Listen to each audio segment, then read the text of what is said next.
No tema do dia desta quinta-feira, dia 16 de janeiro, estamos aqui para analisar um pouco da auditoria lançada esta quarta-feira pelo Futebol Clube do Porto, à qual o 00 teve acesso. Eu sou a André Araújo, tenho aqui comigo o nosso diretor de conteúdos multimédia, Pedro Filipe Maia, para nos dar uns pequenos lamirés sobre esta auditoria. Pedro, antes de mais, bom dia. A minha primeira pergunta para ti sobre este grande documento é mesmo qual é que foi o período e as áreas que esta auditoria acabou por investigar? Era uma promessa de André Vilas-Boas que o iria fazer quando entrasse no Futebol Clube do Porto, assim o fez e focou-se sobretudo nas últimas 10 temporadas,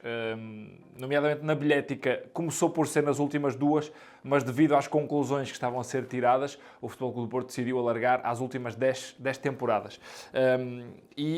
Nas áreas precisamente da bilhética e parcerias com as claques e também com as casas do Futebol Clube do Porto. Depois, nas transferências dos jogadores e as comissões que foram pagas por essas transferências, renovações e também as saídas, e ainda as despesas de representação da administração. Foram sobre estas três áreas, sobretudo, que este relatório incidiu, e esta auditoria, que foi feita pela Deloitte, incidiu nestas conclusões que agora vamos apresentar. Mencionaste a bilhética, as casas, também quais foram as grandes conclusões tiradas deste ponto? Ora, aqui o Futebol Clube do Porto, em grandes números, diz ter perdido cerca de 5 milhões de euros, 5 milhões e 100 mil euros,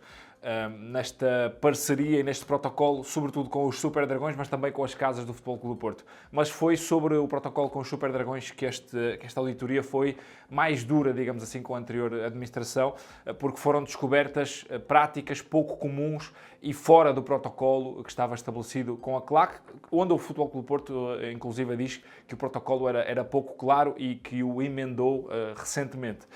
Mas as grandes conclusões e os grandes números que podemos tirar daqui, dentro desses 5 milhões de euros que o Porto diz ter perdido, um pouco mais do que isso, 2 milhões de euros foram de uma dívida que a CLAC tem porque, no fundo, teve bilhetes que nunca pagou. 2 milhões de euros foram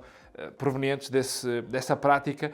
No fundo, o clube nunca recebeu 2 milhões de euros que devia ter recebido pela venda dos bilhetes. Depois, 1.450.000 euros foram em gastos incomuns, e esta foi a notícia, se calhar, um bocadinho mais sensacionalista dentro destas conclusões, é porque 1.450.000 euros foram ou parte deste dinheiro, para pagar viagens que nada tinham a ver com a representação do clube ou para o apoio do clube, nomeadamente em destinos onde nunca houve jogos do Futebol Clube do Porto,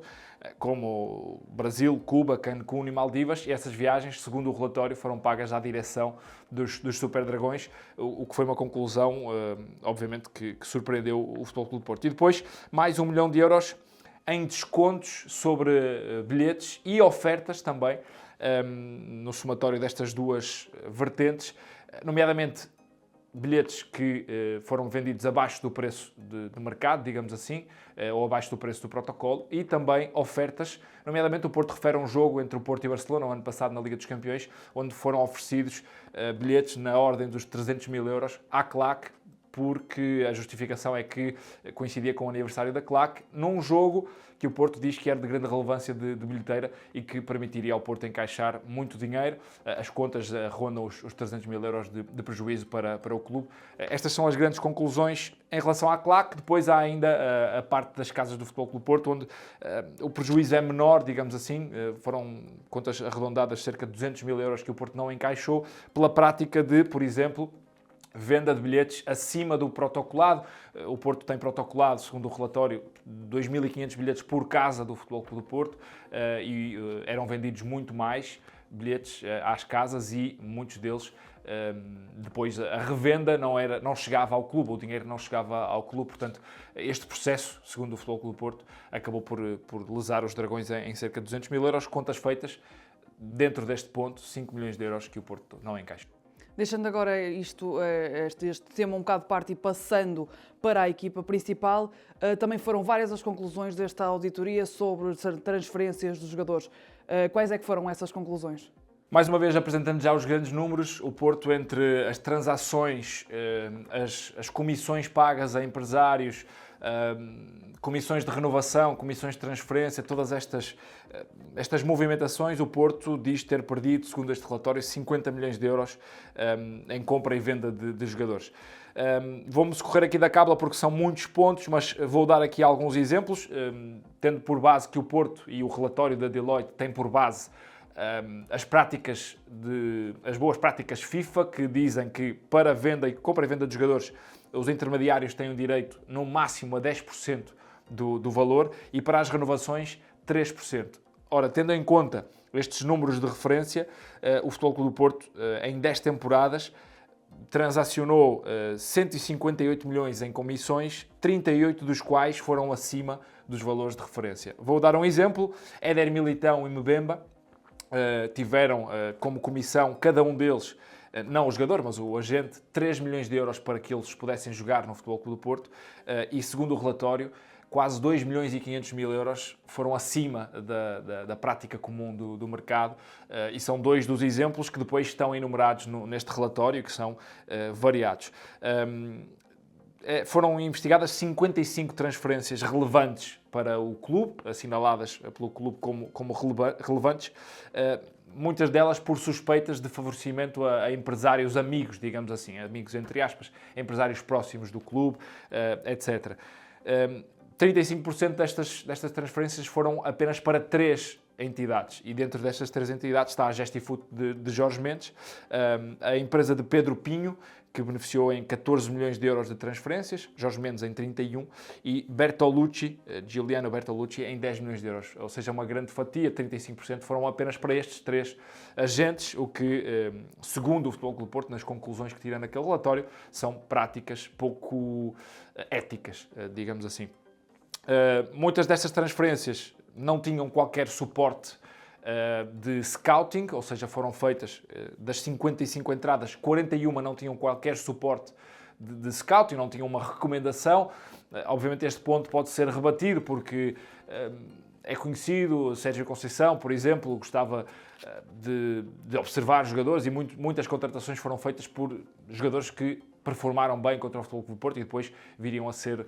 contratados. Mas, segundo esta nova direção e segundo as suas novas ideologias, e se calhar as mais corretas, deveria haver um suporte de scouting antes de uma contratação. 41 das 55 não tinham esse suporte de scouting. E depois há aqui mais um ponto relevante, que são as transações entre Porto e Portimonense. Além de terem sido variadas,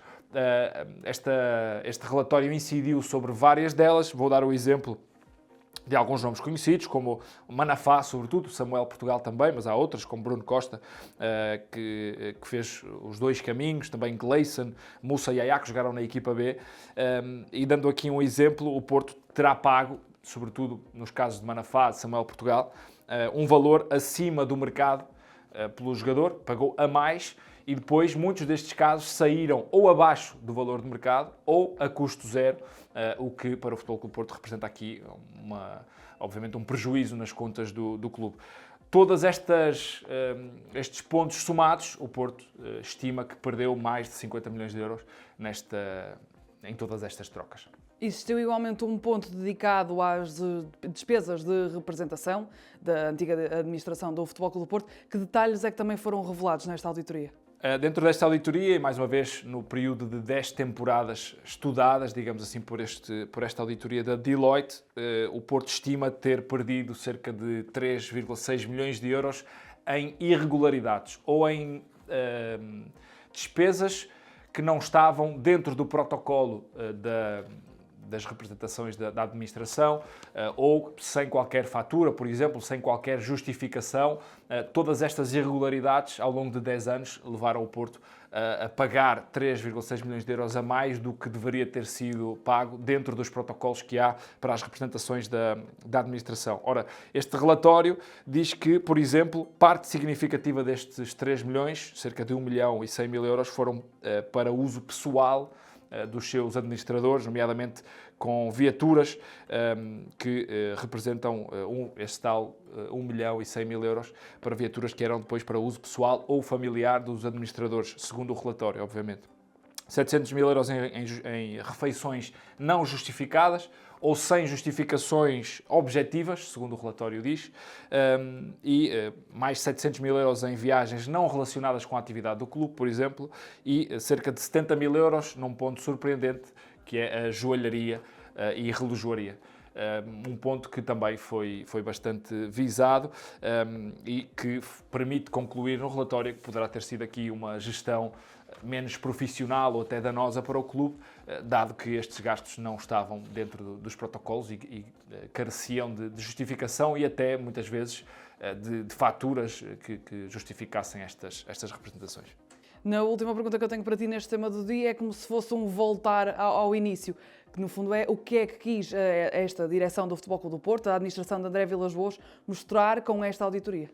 No fundo é quase um ponto final na campanha que foi dura para os candidatos e, sobretudo, a bandeira de André Vilas-Boas era que o Futebol Clube do Porto fosse mais transparente, sobretudo com os seus sócios. Uma das promessas eleitorais era, de facto, esta auditoria, porque André Vilas-Boas suspeitava que estas conclusões pudessem ser verdadeiras antes da Deloitte pegar ou entrar no clube para, de facto, passar a pente fino todas estas 10 temporadas. Ora, André Vilas-Boas parece que tinha razão, porque estas conclusões, obviamente, carecem ainda de defesa do outro lado, da antiga administração, e muitas destas coisas poderão não ser defensáveis, mas há sempre que ouvir o outro lado. Ainda assim, André Vilas-Boas quis, com estas conclusões demonstradas, que tinha razão na sua campanha, que o Futebol Clube do Porto quer ser um clube diferente do que foi, quer ser um clube mais transparente e mais ético, digamos assim, nomeadamente na questão das transferências, onde, obviamente, pode-se sempre agora opinar sobre, ok, queres trazer um jogador melhor, provavelmente terás que pagar acima do valor do mercado, mas o Futebol Clube do Porto não quer ser esse clube e quer ser um clube mais ético. O André Vilas-Boas reagiu dizendo mesmo isso, é uma nova era no Futebol Clube do Porto e cumpriu mais uma promessa eleitoral, como de facto tem cumprido ao longo destes meses, poucos que tem à frente do clube, ainda não tem um ano, mas já cumpriu várias das suas promessas. Esta era uma delas e esta promessa e este relatório saindo é também uma forma do Futebol Clube do Porto seguir em frente e esta nova direção seguir em frente, demonstrando que herdou algo que estava mal na sua visão. E esta é uma forma de demonstrá-lo